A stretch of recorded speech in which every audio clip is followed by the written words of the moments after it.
juga mungkin keterlibatan dari hakim-hakim yang lain dalam wilayah etik.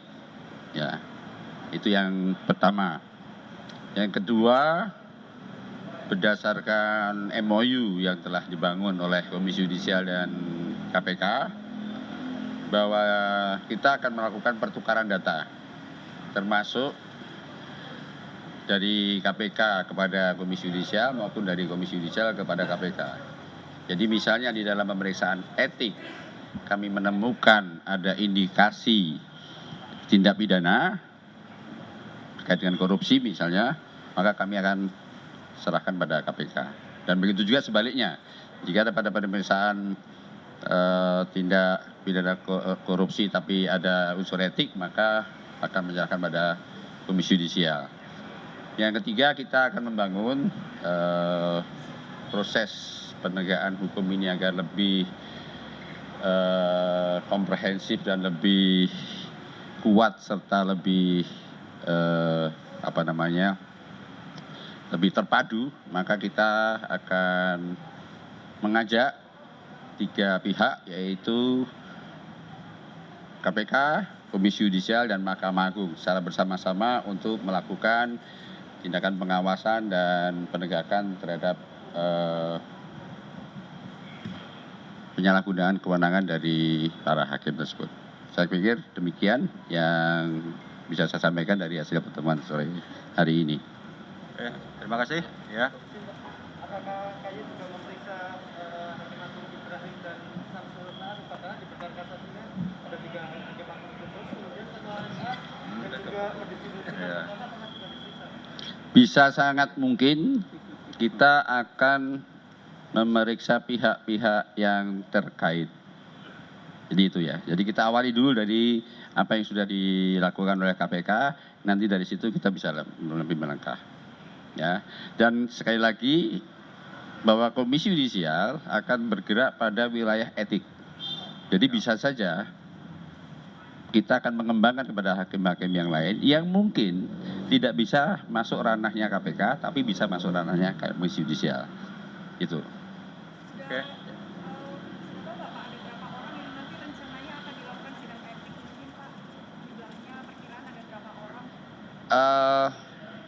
Kalau ini kan masih proses pemeriksaan ya, jadi nanti kita akan update lagi informasinya berapa orang yang akan kita lakukan persidangan etik, tetapi kita akan sudah diberi kesempatan untuk melakukan pemeriksaan awal. Jadi nanti pada saatnya kita akan sampaikan juga siapa saja yang akan kita lakukan sidang etik tadi. Mungkin itu. Proses hukum setelahnya Pak, itu seperti apa? Kalau proses hukum sesuai kewenangan masing-masing. Jadi yang berkaitan dengan tidak KPK, yang wilayah KY, gitu sih.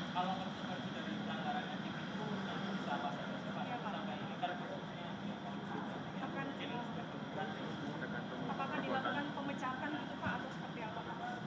Ya, tergantung apa yang dilakukan dari pelanggaran kode etik KPPH, kode etik pedoman perilaku hakim. Bisa sanksinya ringan, sedang, berat. Dan yang dari berat tadi, yang terberat adalah pemberhentian dengan tidak hormat. Itu yang kemudian kita lakukan melalui sidang MKH, Majelis Kehormatan Hakim, antara Komisi Yudisial dengan Mahkamah Agung. Itu. Nanti kita jelaskan setelah pemeriksaan ya. Kita tidak kita lakukan kita informasikan setelah pemeriksaan.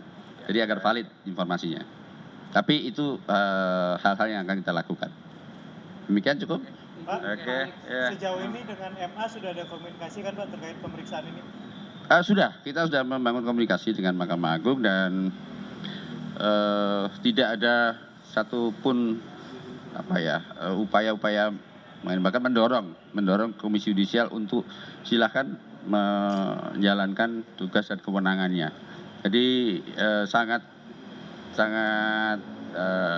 kooperatif Mahkamah Agung dalam konteks ini. Makanya kita akan bangun tadi dengan KPK, ada tripartit gitu untuk melakukan sinergitas bersama-sama. Oke, Saya kira cukup itu ya. Terima kasih. Ya. Matur nuwun. Terima kasih teman-teman media.